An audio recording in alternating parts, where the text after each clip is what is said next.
मन धागा धागा जोडते नवा मालिकेच्या आजच्या भागामध्ये वृंदा म्हणत असते की काय ग आनंदी, इकडे तू म्हणतेस की तो अंशुमन जिवंत आहे आणि मला तो फोन करतोय.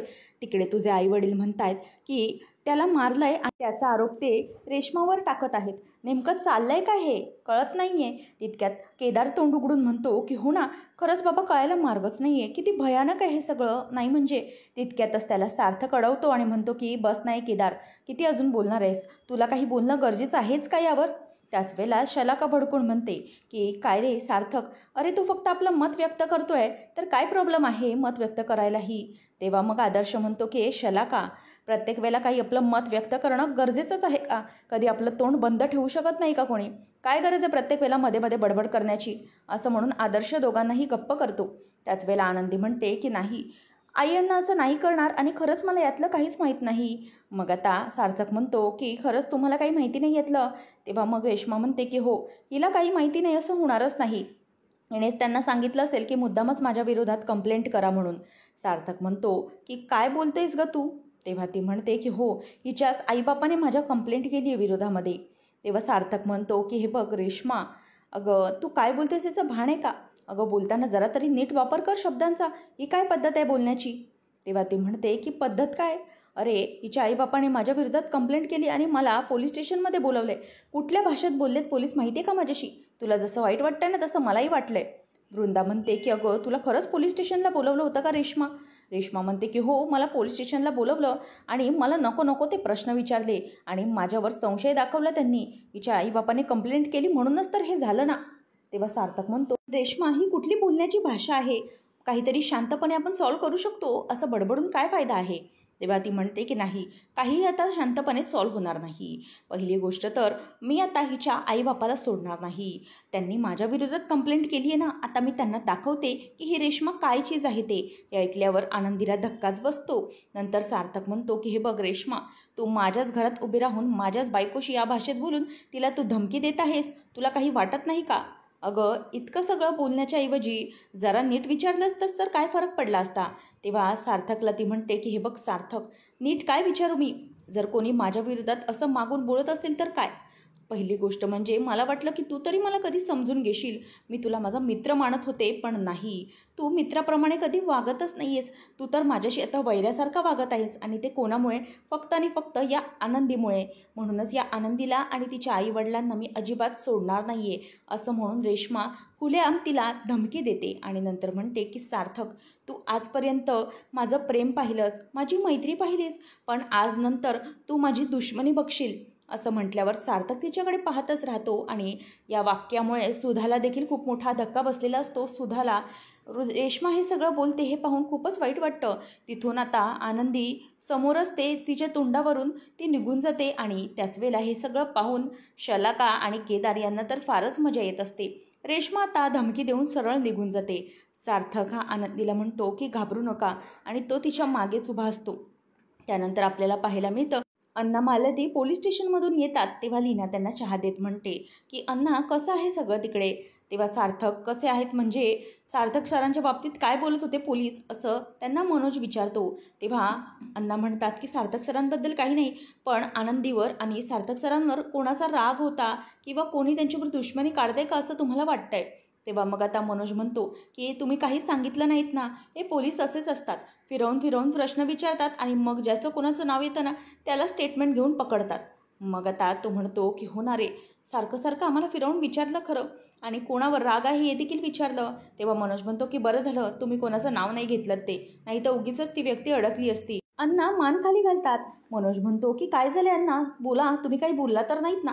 मालती लगेच म्हणते की मी ना रेश्मा मॅडमचं नाव घेतलं. आता मनोज म्हणतो की अगं आई, काय गरज होती त्यांचं नाव घ्यायची? आता ती बाई पेटून उठणार बघ तू. अगं तिचं नाव घेतलं मग पोलीस तिच्या मागेच राहणार ना आणि उगाचच तिच्यावरती काहीतरी चौकशी करत राहणार आणि याचा राग ती आपल्यावर नक्कीच काढणार, लक्षात ठेव. तेव्हा मालती म्हणते की अरे मनोज, पण तीच तर त्या अंशुमनला घेऊन आली ना, तिनेच त्याला कामावर ठेवलं. मनोज म्हणतो की कामावर ठेवलं म्हणून तिने खून केलाय असं होत नाहीये ना? खरंच तुम्ही ना मोठं काम करून आलायत, काय बोलू आता मी तुम्हाला? लीना म्हणते की हो ठीक आहे ना, त्यांनी फक्त रेश्मा मॅडमचं नाव घेतलंय, असं थोडी सांगितलंय की रेश्मा मॅडमनेच खून केलाय म्हणून. त्यांना फक्त विचारलं, त्याचे प्रश्नांची उत्तरं दिली आहेत. मनोज म्हणतो की हो, ती उत्तरं दिली आहेत मान्य आहे, तिचं नाव घेतल्यामुळे आता ती किती भडकली असेल ना हे तुम्हाला माहिती नाही. आता तिच्या डोक्यात आपण गेलेलो असणार. ती प्रत्येक वेळेला विचार करणार की आपल्याला त्रास कसा द्यायचा, ते कशाला उगीचच तिचा रोष पत्करून घ्यायचा होता, मला खरंच कळत नाही. तितक्यात सावंत काकू येते. ते म्हणते की अहो अण्णा, मालतीताई काय ऐकते काय मी. ते म्हणे आनंदीचा पहिला नवरा तिच्या दुसऱ्या लग्नात मेला म्हणे, अग्निकुंडात होरपळून. असं म्हटल्यावर आता काय बोलावं काहीच कळत नाही. त्याच वेळेला लगेच मनोज म्हणतो की मग काय काम आहे तुमचं. तेव्हा ती म्हणते की अहो आता तर आनंदीचं दुसऱ्या लग्नाचाही हा प्रॉब्लेम झाला आणि लोक पुटपुटत आहेत की सार्थकरावांना जन्मटेप होणार आहे म्हणे. आणि जर सार्थकरावांना जन्मटेप झाली तर मग आनंदीचं काय होणार हो. खरंच बिचारीच्या आयुष्यात ना विवाह सुखच नाही आहे. तेव्हा मग मनोज लगेच बोलतो की ठीक आहे, आम्ही तिचं तिसरं लग्न लावून देऊ, तुम्हाला काय प्रॉब्लेम आहे. तेव्हा लीना म्हणते की अहो काय बोलताय काय तुम्ही. तेव्हा मग सावंत काकू म्हणते की नाही हो, मला काळजी वाटत होती ना आनंदीची, म्हणून मी तुमच्याशी बोलायला आले बाबा, बाकी काही नाही. तेव्हा आता लगेच पुढे ती म्हणते की त्या अंशुमनला तिथे मेलेलं पाहिलं आणि मी आणि ह्यांनी घाबरून तिथून पळस काढला लग्नातनं. मनोज म्हणतो की कशाला पळालात, जेवून वगैरे जायचं होतं ना. तेव्हा अण्णा म्हणतात की अरे मनोज शांत हो, काय बोलतोयस तू. तेव्हा मग ती सावंत काकी म्हणते की अहो मला खरंच वाईट वाटत होतं म्हणून मी तुमचं सांत्वन करायला आले, बाकी काही नाही. आता ना तुम्ही एक काम करा, आनंदीची जरा काळजी घ्या बाबा आणि बघा काय ते. तेव्हा मालती म्हणते की नको आहे तुमचं सांत्वन, आम्हाला खरंच आधी खूप टेन्शन आहे, आम्ही प्रॉब्लेममध्ये आहोत. तेव्हा मग आता ती म्हणते की जा बाबा, ज्याचं करावं भलं तो म्हणतो माझंच खरं. त्याच वेळेला अण्णा म्हणतात की सावंत काकू तुमच्यासमोर हात जोडतो मी, प्लीज आता तुम्ही ते काही थांबू नका, तुम्ही जा. त्यावेळेला मनोज म्हणतो की काय चुकीचं बोलल्या त्या, खरंच तर बोलल्या, त्या आनंदीचं नशीबच पालथं आहे. तेव्हा अण्णा म्हणतात की अरे काय बोलतोयस काय तू, आता त्यांचं सोडलं, आता आनंदीचा हात धरलायस तू, काय बोलतोयस तू, तिला ह्या घरची मुलगी आहे. तेव्हा तो म्हणतो की हो ना, हेच तर आपलं नशीब खराब आहे, ती या घरची मुलगी आहे. लग्न झाल्यानंतर वाटलं की सुख येईल घरामध्ये, ती तिची सुखी राहील, आपण आपले, पण नाही, तिथेही प्रॉब्लेमच आहेत आणि आपल्याकडेही प्रॉब्लेमच आहेत. आणि आता तुम्ही आणखी एक रेशमाचं प्रकरण वाढून ठेवलं आहे ना, ते आता कसं निस्तरायचं ना ते तुमचं तुम्ही बघा, असं मनोज रागाने म्हणतो आणि तिकडून निघून जातो. त्यानंतर सार्थक हा आनंदीला म्हणत असतो की त्या रेशमाची हिंमत कशी झाली तुमच्यावर हात उगारण्याची, तिला काय गरज होती हे सगळं करण्याची. तेव्हा आनंदी म्हणते की काय चुकलं रेश्मा मॅडमचं, आई आणि अण्णांनी असं नको करायला हवं होतं, त्यांनी पोलिसांमध्ये तक्रार कशाला केली मला कळत नाही. तेव्हा आता सार्थक म्हणतो की ठीक आहे ना, मलाही वाटत नाही की त्यांचं काही चुकलं आहे. तेव्हा आनंदी म्हणते की चुकलं आहे ना सर, जर एखाद्या व्यक्तीचं उगीचंच नाव घेतलं जाईल तर ती व्यक्ती संतापेलच ना, मी त्यांना जाब विचारणार आहे, असं का केलं त्यांनी. तेव्हा सार्थक म्हणतो की अहो कशा जाब विचारणार तुम्ही, पहिली गोष्ट म्हणजे हे त्यांनी काही मुद्दाम सांगितलं नसेल, पोलीस विचारतातच ना तसं फिरून फिरून की तुम्हाला कोणावर संशय वगैरे आहे का. तेव्हा मग त्यांनी पटकन रेश्माचं नाव घेतलं असेल तर तिचं तरी काय चुकलं, आणि जर घेतलं असेल तर मग तिला इतकं घाबरण्याची काय गरज आहे आणि तिला इतकं चिडण्याची तरी काय गरज आहे, जर तिने काही केलंच नसेल तर. आणि खरं बघायला गेलं तर रेश्माचा अंशुमनशी संबंध पहिल्यापासून होता, तिनेच त्याला कंपनीमध्ये ठेवून घेतलं आणि तिच्याच तो कॉन्टॅक्टमध्ये होता, तो जे काही करायचा ते तिला पूर्णपणे माहीत असायचं. मग आपण याच्यावर कसा विश्वास ठेवायचा की तिनेच काही केलं नसेल. मला तर पूर्णपणे विश्वास आहे की हिनेच काहीतरी केलं असेल. त्या रेश्माने अंशुमनला हाताशी धरून तुमच्या विरोधात काय काय केलंय ते तुम्हालाही माहिती आहे. त्यानंतर आनंदी म्हणते की सर खरं तर सगळे हेच बोलत आहेत की मीच कमनशिबी आहे, मी तुमच्या आयुष्यात आल्यापासून सगळे प्रॉब्लेम सुरू आहेत. सार्थक म्हणतो की असं काही नाही आहे, कधीही संकट येतात जातात, पण त्याच्यावर विचार नाही करत बसायचा. असं हे सगळं अपशकुन वगैरे अंधश्रद्धा आहेत, त्याच्याबद्दल विचार करू नका.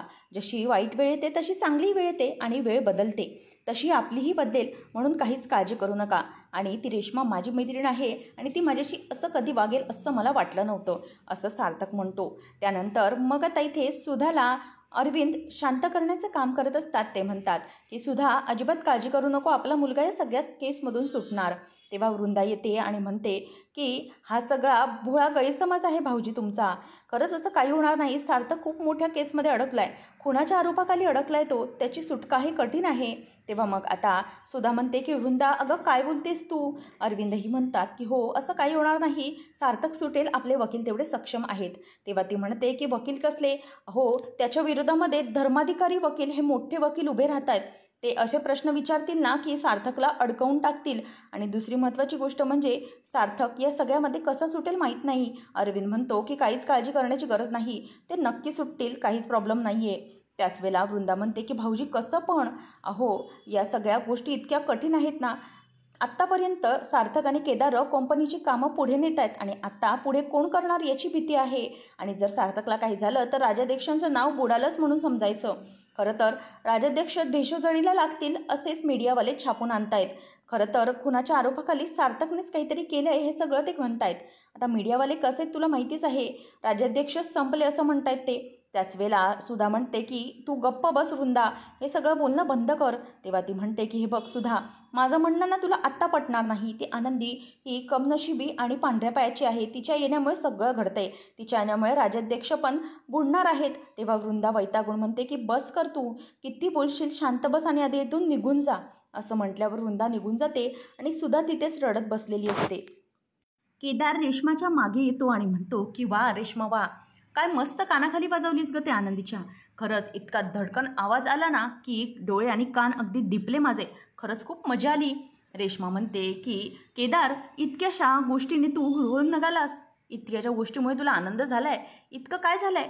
तेव्हा तो म्हणतो की अगं तू कानाखाली मारलीस ना चक्क, त्याच्यामुळे मला मजा आली आहे. खरंच या सगळ्या गोष्टींचं, या खुनाच्या केसचं सार्थक नको, सार्थकचं नावच नको, या गोष्टीचं चीज झालं असं वाटतंय. तेव्हा रेश्मा म्हणते की हे बघ, काही झालं तरी इतक्याशा गोष्टीने काही होणार नाही आहे. आपल्याला मोठं काहीतरी केलं पाहिजे.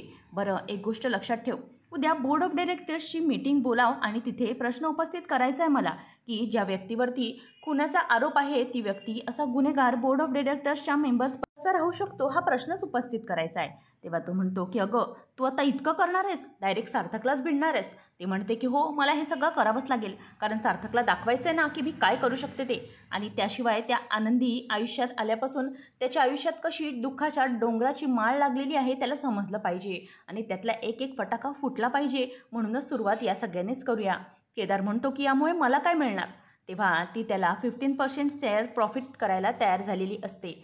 आणि हे ऐकून केदार खुश होतो. तो म्हणतो की केदारचं काम म्हणजे धमाकेदार. नंतर सार्थक त्याच्या वकिलांशी फोनवर बोलून घेतो आणि नंतर मेल चेक करायला वकील सांगतात. त्याचबरोबर इथे सगळी जेवायला बसलेली असतात. सुधा जेवत नसते. वृंदा म्हणते की अगं सुधा थोडं तरी जेवून घे. आदर्शही म्हणत असतो की हो काकू प्लीज जेव. तेव्हा ती म्हणायला लागते की नाही, माझ्या घशाखाली घासच उतरत नाही आहे, खूप टेन्शन आलं आहे, कोर्टामध्ये आता केस उभी राहणार आहे, कसं होणार आहे काहीच कळत नाही. आदर्श म्हणतो की काकू हे बघ, आपल्या सार्थकने काहीच केलं नाही तर तो सुटणार आहे आणि जोशी वकील हे चांगले आहेत, त्याच्यामुळे अजिबात घाबरण्याची गरज नाही. तितक्यात सार्थक आणि आनंदी येतात. सार्थक म्हणतो की मला जरा कोणाशी काहीतरी बोलायचं आहे. सार्थकला आनंदी जेवायला बसायला सांगत असते. तेव्हा तो नको असं म्हणतो. तो म्हणतो की मी एक मेसेज जोशी वकिलांचा कन्वे करण्यासाठी आलेलो आहे. त्यांनी सांगितलं आहे की घाबरण्याची कोणाला काहीच गरज नाही. प्रत्येकाने एक जी स्टेटमेंट द्याल त्याच्यावर ठाम राहायचं आहे आणि कुठलीही स्टेटमेंट बदलायची नाही. कारण जर खून कोणी केलाच नाही आहे तर आपल्याला घाबरण्याची काहीच गरज नाही. जर आपण काहीच केलं नाही, फक्त आपण आपल्या स्टेटमेंटवर ठाम राहायचं आहे. मी जर सुटायला हवं असेल तर. तेव्हा मग आता सार्थकला आदर्श म्हणतो की अरे तू घाबरू नकोस, आम्ही कोणी चुकीची काही स्टेटमेंट देणार नाही. तेव्हा शलाका म्हणते की तुझ्या बायकोलाच सांग, तीच सांगते, उलटं सुलटं काहीतरी बोलेल आणि आपल्या सगळ्यांची पंचायत ठरेल. तेव्हा मग सार्थक म्हणतो की म्हणजे. तेव्हा ती म्हणते की अरे ती सांगेल अंशुमन जिवंत आहे आणि आपल्या सगळ्यांचं हसू होईल कोर्टामध्ये. केदार म्हणतो की बरोबर आहे, पॉईंट आहे शलाकाच्या बोलण्यात, कारण जर ती काही बोलले तर आम्ही खोटं ठरू ना, असं समजेल की आम्हीच खोटं काहीतरी बोलतोय. तर पुढच्या भागामध्ये आनंदीला अंशुमन दिसलेला असतो आणि अंशुमन हा आनंदीचा हात धरत असतो. तेव्हा आनंदी म्हणते की काय करतोयस तू हे, माझ्या सार्थक सरांना खुनाच्या आरोपामध्ये अडकवून तू मस्त फिरतोयस इथे. तेव्हा आनंदी त्याचा पाय धरत असते. तो पळून जातो आणि आनंदी सार्थक सर आवाज देते. तितक्यातच सार्थक येतो. आनंदी म्हणते की तिथे अंशुमन होता. तेव्हा वृंदा म्हणते की बापरे, हिच्या डोक्यावर परिणाम झालाय, नवरा मेलाय पण काही डोक्यातनं जात नाहीये खरंच. तेव्हा सार्थक म्हणतो की अगं काकू, तिला माझी काळजी वाटत आहे म्हणून त्या तसं बोलतायत. आनंदी घाबरू नका, जो कोणी असेल आपण पकडून काढू. त्याच मालिकांचे लेटेस्ट अपडेट्स जाणून घेण्यासाठी आजच आपल्या चॅनलला सबस्क्राईब नक्की करा.